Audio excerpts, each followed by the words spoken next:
Hello and welcome to the Dietitians. My name is JeJe Noval, registered dietitian, and I am here with 4 of my amazing dietetic graduate students. And actually, this time for this episode, 2 of them are already registered dietitians. But let's first get to know them before they take on and share with you, a lot of good information. Let's start off with Christina Ike. Hello, Christina. Hi, JeJe. Where are you from? And what was the turning point in your life that made you decide, I want to become a registered dietitian? Well, I'm from Huntington Beach originally, and in my undergraduate degree, I actually went the entire time without knowing what I wanted to do. Okay. And my very last year, I took a class in nutrition, almost by accident. And it clicked, and it was wonderful, and the woman who ran it actually became my mentor, and I just fell in love with it. Wonderful. That's good news for those who will be taking some undergraduate work and then they take that nutrition class. You never know if that dream of becoming a dietitian will come up. So thank you for sharing that. And we have Brittany Johnson, registered dietitian. And Brittany, where are you from? And what was it about Loma Linda University that made you decide that is the school where I want to obtain my education? Well, I'm actually from Beaumont, so just pretty close to Loma Linda. Yeah, not too far. Yeah, and I took a nutrition class at the community college Crafton Hills, and my professor actually became a registered dietitian here in the public health program. That's right. That would be Miss Patty Ford. Yeah, so she actually told me about Loma Linda and the coordinated program, and then I started looking into it, and the bachelor's combined with the master's combined with the internship was just a steal. So I came here, and then I fell in love because it's a smaller school, and all my professors know me, and I know them, and it's a good interaction. Yes, wonderful. Thank you for sharing. And next we have Casey Conyers, who is also a new registered dietitian. And Casey, I forgot what your question is, so I'm going to take a look down.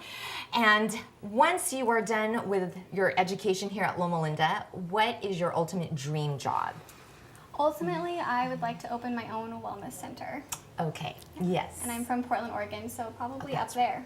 Okay, up there, wonderful. And Portland is beautiful. It's so green up there. It is, yeah, Yes. I love it. Great. Thank you. And Miss Sarah Tindaro. Hello. Hello there. Where are you from? And after you complete your education here, do you plan to stay around the area in the Inland Empire? What kind of job do you want? Or do you plan to fly the coop and nest elsewhere? Well, I grew up in San Diego, California. Okay. But surprisingly, I think I will be moving somewhere in Northern California or the Northwest, getting out of Loma Linda and towards some cooler weather, possibly Seattle or Portland too. And I think I would love to work part-time as a clinical dietitian and then part-time in some sort of community work, such as women, infants, and children. Perfect. Eventually to open up my own private practice, but first got to get that experience. There you go. Sounds like a great plan. All right, I'm going to turn over the time to the ladies, and you will get to know all about gluten-free eating. Should you be on it or should you not be on it? Today on The Dietitians, we'll be discussing the new craze of going gluten-free. As this movement has gained more and more popularity, you may be wondering if you should be going gluten-free as well. So hopefully by the end of the show, you'll have gained some clarity and know whether or not this diet is right for you. Well, I think it's important that we actually understand what gluten is. It's made up of 2 proteins. It's responsible for the rise and the lift in the bread. It's most commonly found in wheat, barley, and rye, sometimes in oats, although oats don't naturally have it. It just has to do with the contamination in the processing. So it is possible to buy gluten-free oats. You know, I actually heard that 25% of consumers are looking for gluten-free products, but only 1 in 100 people have celiac disease. Wow. That's right. That's about 1% of the population. And so celiac disease is actually an autoimmune disorder with a permanent intolerance to gluten. If this goes untreated, it can cause damage to your small intestine and cause you to malabsorb iron, folate, vitamin D, and calcium. And if it goes even longer, you cannot absorb fat, carbohydrates, or even fat-soluble vitamins. This can also lead to other complications such as anemia and osteoporosis. If you think you have celiac disease, just go get a blood test and make sure you do not exclude gluten from your diet, If you exclude the gluten, you may not get an accurate reading. And remember that it is a genetic disorder. There are also people with gluten sensitivities, right, Casey? Yes, there are other people who need to be gluten-free as well. There are 18 million Americans, which is 6 times more people than have celiac disease, that have non-celiac gluten sensitivity, which you may also have heard of as gluten intolerance or gluten sensitivity. And when you have this, it is like celiac disease in the sense that you have symptoms, but it's not damaging your body, which we'll talk about a little bit more later. There are also people who have a wheat allergy, which is done with a different type of, tested with a different type of blood test or a food challenge, which these people can eat gluten-containing products, just not ones that have wheat in them.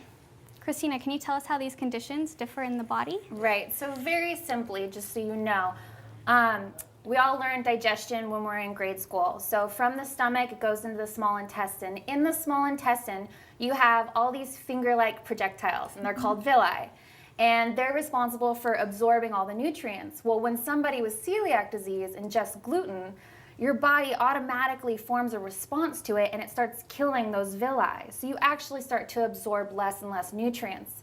Someone with a gluten sensitivity, on the other hand, they don't destroy the villi, but they still kind of get the same symptoms. So although uncomfortable, it's important to make sure there's a difference between celiac, how it actually damages the body, and gluten sensitivity, it's just uncomfortable. Right. Mm-hmm. And I find it's so interesting that this gluten-free movement has gained so much popularity because, you know, there's so many people who are following it who don't have celiac disease. Right. And I think one of the main reasons for this is because there's models and actresses who are going on mainstream media and they're insisting that their thin figures are because of their gluten-free diet. And there's even athletes, most recently a tennis player, who went on TV and said that his increased performance and his rise in stamina and energy are due to his gluten-free diet. Right. And so crazy. Yeah, I hear all the time from friends, family members, even patients that their gluten-free diet has cured them of various conditions such as joint pain, fatigue, even acne. Have you heard of these stories as well? Absolutely. Yeah, I've heard about them, and I even told my mom that we were going to be talking about gluten and a gluten-free diet, and she goes, well, everybody says they feel so much better. So it's just very interesting that is definitely the new craze. It's trendy. It's trendy to be gluten-free. It's on the magazines, it's in the interviews, and it's now the it diet, kind of how Atkins was a little while ago. And Absolutely. Definitely. But, I mean, experts agree that there really is no reason to eliminate gluten from your diet if you don't have celiac disease, and that most people can tolerate it just fine. And I feel like a lot of people are going on this diet to lose weight, but surprisingly, people have gained weight on it. And one of the reasons for this is because a lot of the gluten-free products that they're replacing their originals with, they don't have as much fiber, and they're filled with more sugar and calorie dense.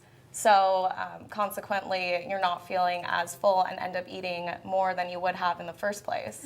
I feel like it's one of those things too where it's a diet that's easy to take products that are already manufactured, like cookies and cakes and all that stuff that's not necessarily healthy, but it's gluten-free, and now people feel empowered like they're eating healthy or something, but it can be done healthy. I think it's important to emphasize that. Yeah. Right, because some people then, they focus more on just eating the vegetables, fruits, grains, and lean protein, and that way for sure you would clean up your diet and be able to probably lose some weight. But I think the problem is when people eliminate whole food groups from their diets, then their diets might become a little boring, and they end up craving those foods that they're eliminating and end up eating more than they would have in the first place.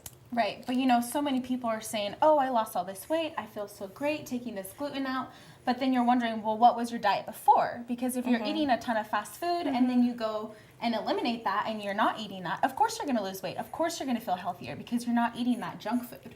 That's true. And it's not something realistic to maintain long term, especially if you're not feeling the symptoms that other people with celiac disease or the sensitivity would feel. You're going to start craving those products again. Right. So speaking of craving products, You three, I totally opt out of this, but you three decided to try gluten-free. Yes. We did. Yeah. And the challenge was for how long? For 30 days. And how long did you guys make it? Well, I was the first one to opt out at a whopping 2.5 weeks. Solid. Yes. And I mean, I saw that sourdough bread and I was just like, forget it. I'm not feeling any better. I don't have this increased energy. And yep, I went for it and had to break the news to them. Yeah, and shortly after I slipped up on a pancake. We went to my favorite breakfast place in San Diego, and I knew I couldn't go without a pancake, so I had it, and I do not regret it one single bit. Casey? I did make it the full month, and it wasn't easy. About 2 weeks in, I definitely started having the cravings, which is when I started to experiment with some of the gluten-free products that are out there. So having the toast that I could have in the morning just made things a lot easier to get me through the last couple weeks. That makes sense. Did you guys feel, I mean, all those testimonials, those claims about feeling better, I mean, did you guys feel that? Did you feel a difference? I mean, I know it wasn't for that long. Right. Right. And I think you have to have it completely out of your system for about 6 weeks and then reintroduce it to see if you have any symptoms or if it really affected you. I know from personal experience, when I did it for the 3 weeks, I really struggled with eating, and I had a hard time finding something to replace my toast. I love to run in the morning, and toast is a really easy way for me to kind of get a carbohydrate load before I go for a run. So I constantly felt hungry. But on the other hand, I also felt healthier because I had completely cleaned up my diet. And I wanted to do it without replacing. So I didn't replace any of the gluten with gluten-free products. So I was really focused on my vegetables, my fruit, my lean proteins, and then other whole grains like brown rice. So you felt better. Yeah, so I felt really healthy, and my exercise was really intense, so that helped. But without the gluten, I definitely felt hungry, and I was replacing it with weird things like sweet potatoes. Not so weird. Right. Oh, sorry, go ahead. That's okay. I didn't feel any better after the month or during it, but just during it, I was craving so many other things. And so I ended up eating stuff that I probably wouldn't normally eat just because I had these cravings from not having bread or, other gluten foods. I was just going to say that I think the most important thing is to look at your diet and how it is right now before deciding to go on a gluten-free diet if you don't really need it, and concentrating on those whole foods, because just making that change, you're going to feel so much better and, might even have a little bit more energy rather than just, taking away the gluten and replacing it with all of these like processed packaged gluten-free foods. Did you eat a lot of processed packaged gluten-free foods when you were on it, or did you just kind of eliminate? I was eating, I mostly just eliminated the, whole grain bread and whole wheat pastas. I did have some brown rice penne pasta and some rice crackers, but I really enjoyed those, so I would get those either way. Yeah. So now they always say that after you've gone gluten-free, going back, it's kind of reintroducing the enzymes. So did you guys end up with a lot of the symptoms that gluten-sensitive people get when you reintroduce bread or gluten? I know I definitely did. I felt really bloated for probably 3 to 4 days. And it honestly felt like I had 3 cups of beans within a minute. It was not pleasant. But it ended up being better now. You're right, back to now normal. everything is back to normal. I didn't struggle too much. I think just the first day I was a little uncomfortable, but anytime you reintroduce something back, of course your body's kind of, oh, what is this? So, but I think that it's amazing that we didn't make it, because I think people always think that dietitians have this perfect diet and that we can do so well, Right, which so is true. not the case at all, you know? the case. So I think it was fun to go through that and experience what some people have, especially people who have celiac disease. You realize how hard it is to find gluten-free products. Right. Yep, absolutely. Yeah, I didn't have any symptoms, thankfully. I did kind of an overload my first day back eating gluten just to see if I would, have any problems, and I didn't, which is great. So I don't have to worry about not being gluten-free forever. Right. Yeah, Cool. Well, we brought in some gluten-free products. we sure did. So we have a few different kinds of bread here. We have a light white rice loaf, a multi-grain bread, and then a bun product. So they make gluten-free buns, bagels, English muffins. You can find it pretty much any kind of product that you want. It seems to be growing too. Yeah, more and more, you can find it almost every store, and even restaurants are starting to carry this kind of stuff. Yeah. It's definitely becoming more popular. Now, did you use all these products during your month? I did use the buns, and then this I used as toast. Okay. Yeah, almost every day for the last couple of weeks. And why don't you guys give them a try and see what you think? Because it's supposed to have a different texture, right? It than does. bread. Yeah, because like we discussed, the gluten kind of holds the bread together and binds it. Yeah. It's definitely drier. It is than normal. It is dry. Took a while. Kind But of crumbly. It's not as crumbly as I thought it would be. Yeah, that's Well, that's surprising. good. It definitely holds together, but it's a little spongy feeling to me. Yeah, definitely toasting it really helped. So Yeah, you can see with some peanut butter or jam on it that it would moisten it up a Yeah. little bit and Oh, be the a bun's good. good replacement. Yeah, the bun Can I try definitely this one? has more of a texture of a regular bun. that's funny. That was my least favorite. Really? The least favorite one. But Oh, that's fun. Yeah. That to me has more of a bread consistency. oh, okay. Well, that's So good. Yeah, these it's a little products chewier. can be expensive, but they are a great alternative for people that need to be gluten-free. Right. Sarah, did you have some pasta for us to try? I do. I have some brown rice penne pasta, and I really enjoy this pasta. It's made with brown rice and rice bran. So if you all want to take a bite of this and let me know what you think. And I found it to be pretty firm, and the texture was really nice. And even I had tried some brown rice spaghetti pasta, and that one was really mushy and kind of just all blended together. It was not my favorite, so I wouldn't recommend that one for Yeah. those who have to go gluten-free. It definitely depends on the shape. Yeah, that's a What do little you dry, think? but I think with a little sauce it would be okay. Right. Yeah, but definitely. definitely not by itself. See, I don't care for that No. texture. No, but I like it. Yeah, I think it's good. And then here we have some quinoa rotelli pasta. And this one I actually had for dinner for the first time last night, and I really enjoyed it. I thought it was very similar to a wheat or whole wheat pasta. So you'll have to tell me what you think too. I like the bright yellow color. I know, and even the pasta water turned bright yellow because there's corn flour in it, but that's normal. The quinoa is definitely my favorite. I actually just made this the first time the other night, and I added just a veggie sauce to it, and it was great. I think it's really good. I like this one. I like it's almost like not a nutty texture or a gritty texture, but very light cornmealy almost. Right. It's definitely cornmeal. Yeah. And it holds really well to pasta sauces too, which is great. And something to note, the quinoa pasta has almost as much fiber as a whole wheat pasta, but the whole wheat pastas do have twice as much protein as these do. So from a nutritional standpoint, whole wheat pasta is definitely the best, but I think we all agree that the quinoa pasta is a great substitution for those who have celiac disease. Right. And you're also getting more iron, is that what right? Right, yes, and there is more iron and other vitamins and minerals that are in the whole wheat pasta, since and of course the fiber as well to keep you full. Yeah, and I think that's important for the vegetarian population around Loma Linda, is that if you are deciding to go gluten-free, you really need to watch your iron intake because you get a lot of iron from the bread products that are fortified. Right. It's not that the wheat is nutritionally better in and of itself, it's just that it's fortified, whereas these products aren't. But for someone who wasn't eating whole wheat pasta and just plain white pasta, these could be a good alternative because they are more nutritionally dense than regular white pasta. Right, absolutely. Such a good point. Yeah. So these, I mean, I know they're making more and more and more, but they can be kind of expensive, right? Yeah, so the gluten-free products are definitely more expensive. So we're going to actually show you today a way that you can replace some of your wheat flour with an alternative and to make your own gluten-free products at home because the breads can be double in price sometimes.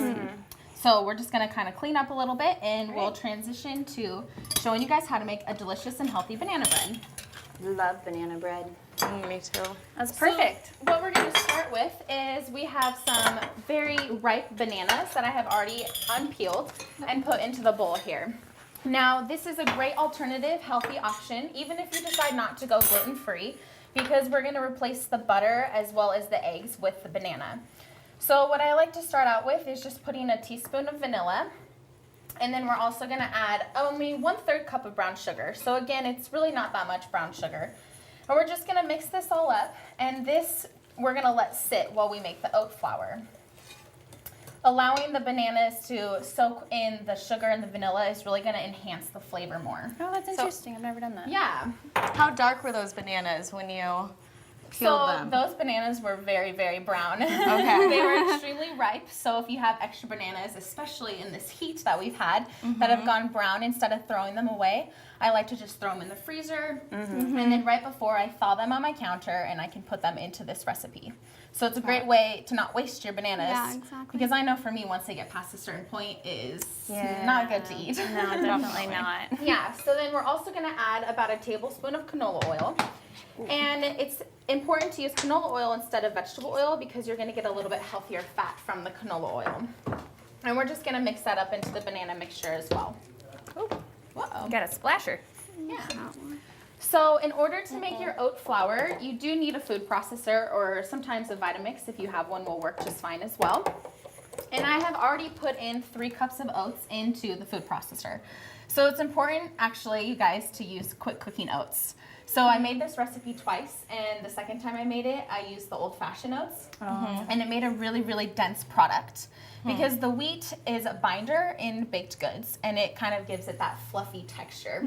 So are there any other products that can replace the gluten other than oats that you would recommend? Yeah, so they make a ton of flours, like the corn flour, tapioca, potato, brown rice. All of them have a different texture and flavor, but there's also a gluten-free all-purpose flour that you can use. Oh, I've seen that. Yeah, yeah. So it's definitely a different texture and flavor, but once you kind of get used to it, then you don't really know a difference. Right. So we're just, oh, go ahead. I was just saying, if you are using the oats, make sure to buy the gluten-free ones. That's right. So they're not milled with the wheat and Yeah, contaminated. so important if you have celiac disease. So we're just gonna blend this up.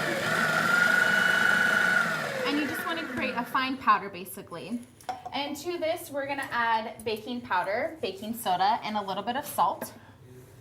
The baking powder is gonna be really important because it's gonna let the bread rise because the all-purpose typically gives it that rise. So we're just gonna spin it a little again. And now you have made oat flour, which is a lot cheaper than buying it in the store. Yeah. And also replacing this whole wheat flour or all-purpose flour, you're gonna get some added benefits with the oat flour. So oats are gonna give you a little bit more soluble fiber, as well as it's gonna lower the carbohydrate content. So we're just gonna pour the oats into the bananas that have been sitting and soaking. And all you wanna do is just mix this up until the oats are completely moistened. Now it can be a little dry, and if you find that it's dry, all you wanna do is just add an extra banana, or you can even add some applesauce.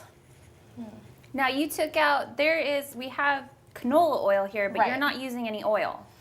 I did put 1 tablespoon of canola oil with the bananas. Yeah. Okay. But no eggs. That was But no eggs, yeah. So not only are you taking out, in a traditional banana bread, you have either 1 cup of butter or 1 cup of oil. So we took out a lot of that with the banana, as well as just adding that 1 tablespoon is gonna kind of help it moisten it. Okay.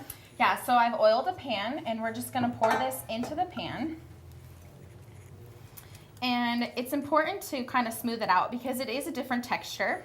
Definitely doesn't look like any banana bread I've ever made. It's a little grainy, and it's definitely, you have that oat texture in there, but I kind of like it. And then I also feel like, oh, I'm getting a little oatmeal and a little healthier. This would be so good for breakfast. Yeah, it's really good for breakfast. Sometimes I like to just heat it up a little bit because I like to eat it warm and then just have my breakfast on the go. We also like to add a little bit of walnuts to the top, and this is just gonna add a little bit of flavor and crunch, and then we're also gonna get some really healthy fat from it. So we're just gonna put this in the oven on 350 and bake it for about 20 to 25 minutes.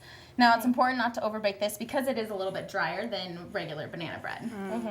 So it sounds like this would be a really good recipe even for those who aren't necessarily gluten-free because it's sounds like a healthier alternative. That's right. Yes, it is a healthier alternative. And you actually, by replacing the butter and the eggs, you're going to decrease the fat in half per serving, as well as you're going to lower the carbohydrate content by about 30%. Yeah, so if you guys want to, go ahead and try and see what you like. Be completely honest. TV cooking. It is a different texture, but you know, it's something that you kind of get used to, and also it's better warmed.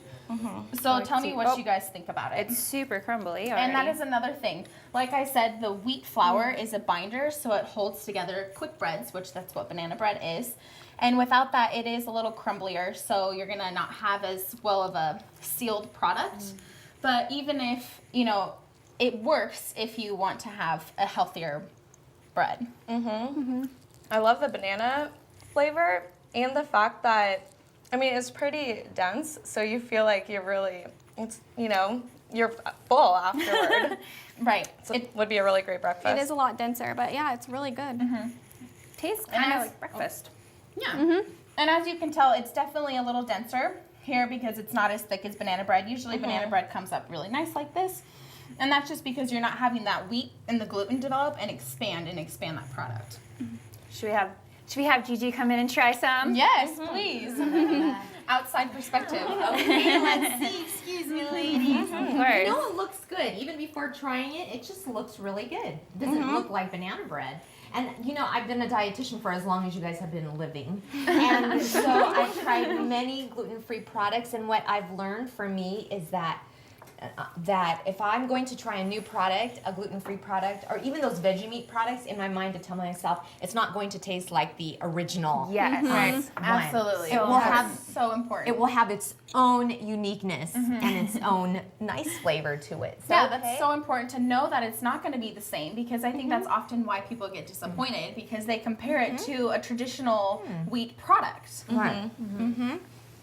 But it's so great to, you know, have tried these different gluten-free products. So when we are counseling patients who have celiac disease, we can recommend Yes. certain ones. I think we all Absolutely. have a great perspective now for counseling our celiac patients. Yeah. Very true. So what do you think, JeJe? Actually, you know, I love the flavor of it. It's not exactly like banana bread, but it's more of like it has a lot of. Did you put cinnamon in here?